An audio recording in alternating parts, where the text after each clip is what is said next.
Earfun have always been known for offering exceptional value with their earbuds, and the new Air 2 is no exception. In fact, it's hard to believe that these buds cost $50 only.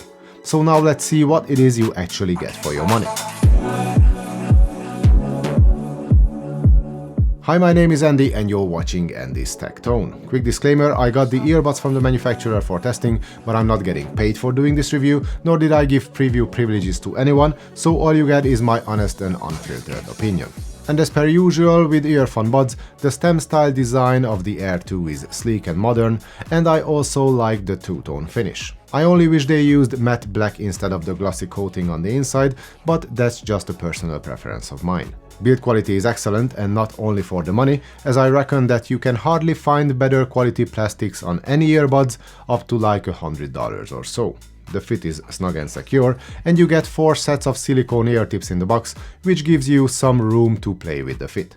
So again, I find the fit tight enough for running, and as you can see, the fully waterproof IPX7 rating and Earfun's proprietary sweat shield technology can come in handy when you get caught in a heavy shower during any of your outdoor activities, just like I did. In short, these buds can take a beating, so if you don't need ANC and you don't mind the lack of a hear-through mode either, then the Air 2 can easily be a cheap option for your workouts. With the right sized ear tips, the passive isolation is more than decent, so with the music turned up, you will be fine in noisy environments too, be it a gym or the side of a busy road.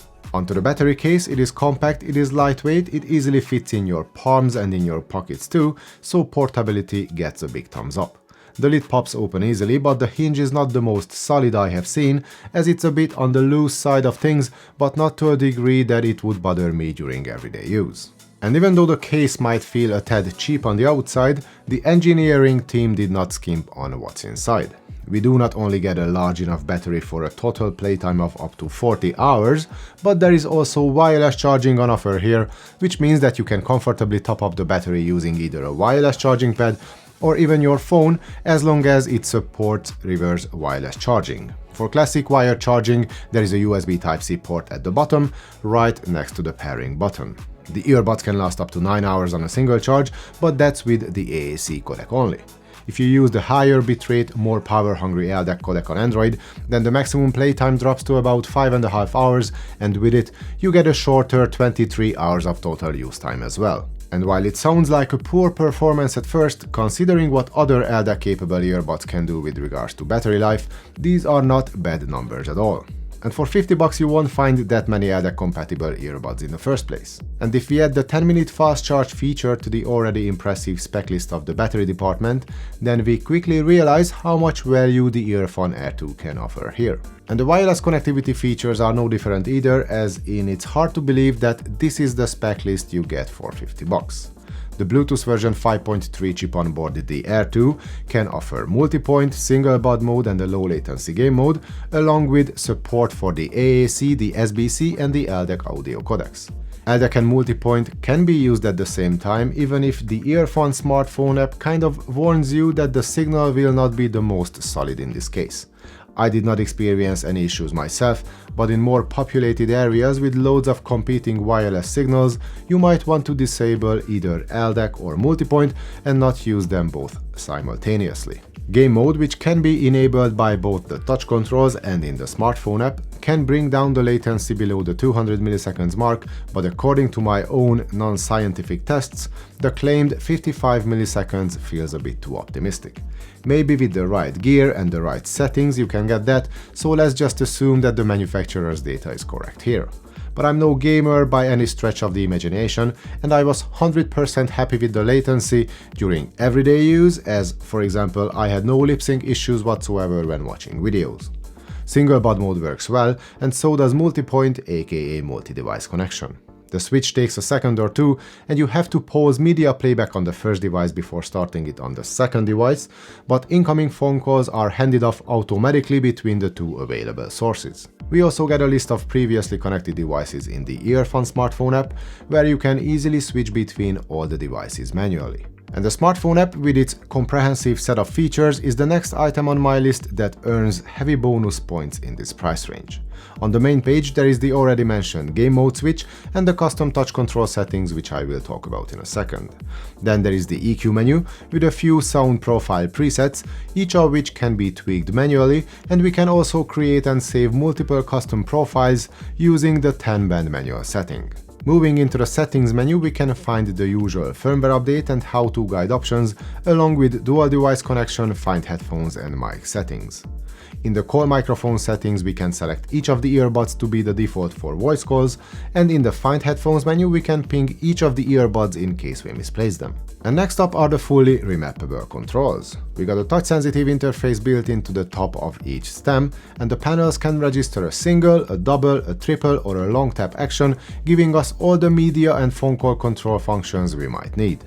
The accuracy of registering the different tapping actions could be higher, but if we get the pacing of the taps right, it all works perfectly fine with quick reaction times. The functionality of each action can be fully customized independently on either side in the smartphone app, so the controls are yet another area which leaves nothing to be desired really, unless you need automatic play and pause, which is not available. But I truly believe that complaining about the lack of wear sensors on a hardware this cheap would simply not be fair. And now let's see what the 10mm wool composite drivers sound like. We get plenty bass with a powerful thump in the mid-bass and great extension towards the sub-bass. The overall bass response is a bit over the top for my taste, as it sounds overpowering and not particularly well controlled to me. If you listen to bass heavy tracks a lot, however, you will definitely like the default sound signature of the Air 2.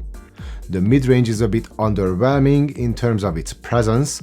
It's not that vocals and instruments don't come through with enough clarity, because we can definitely hear most of the nuances here, but I feel like that the mids are lacking a bit of body and they are less prominent in the mix than either the bass or the treble. Speaking of the treble, it's nicely detailed across the range, even if a touch less sparkling at the very top. Sound staging and imaging are both good or even above average, especially for the price. Volume-wise, the earbuds can go plenty loud, and even if there are louder buds on the market, most of you will find the Air 2 loud enough at around 70 to 80% already. And in case you don't like the punchy and powerful sound signature of the Air 2, thanks to the 10-band manual EQ in the app, you can easily tweak it to your taste. I prefer those lower octaves tamed a little, and I also pulled up the mids and opened up the highs just a touch to make the Air 2 sound closer to what I prefer myself, which is more forwardness in the vocals and more balance in the sound overall. And now let me give you a quick audio sample from the built-in mics on the Earfun Air 2. We are working with a dual mic setup on each earbud, which means 4 microphones in total, and this is the phone call quality you can expect from the earbuds in a quiet environment. And now let's see how the earbud can handle some traffic noise and the very slight breeze. So this is the audio quality you can expect from the built-in microphone on the Earfun Air 2 when you happen to make a phone call while you are out and about. And to wrap things up, Earfun have delivered exceptional value yet again with the Air 2 buds. So if you need a set of affordable earbuds, it's worth having a look at what Earfun has to offer here. And not only as a cheap backup or an affordable plan B option, but for most people, the Air 2 should be plenty good as their main daily driver too. At the end of the day, we got great comfort, a tight fit, top-of-the-class build quality, an IPX7 rating, wireless charging, LDAC support, multipoint and fully remappable touch controls. And all this will only set you back about $50 or maybe less, depending on when you watch this video. And in my book, that's crazy good value. And with the exception of active noise cancelling, these Earfun buds can easily hold their own against most earbuds in the under $100 price range, and that makes them an absolute steal. And that was my take on the Earfun Air 2 in earbuds. If you like this video, then please give it a thumbs up and subscribe to the channel. Feel free to comment should you have any questions. Thanks for watching everyone, hope to see you all in the next one.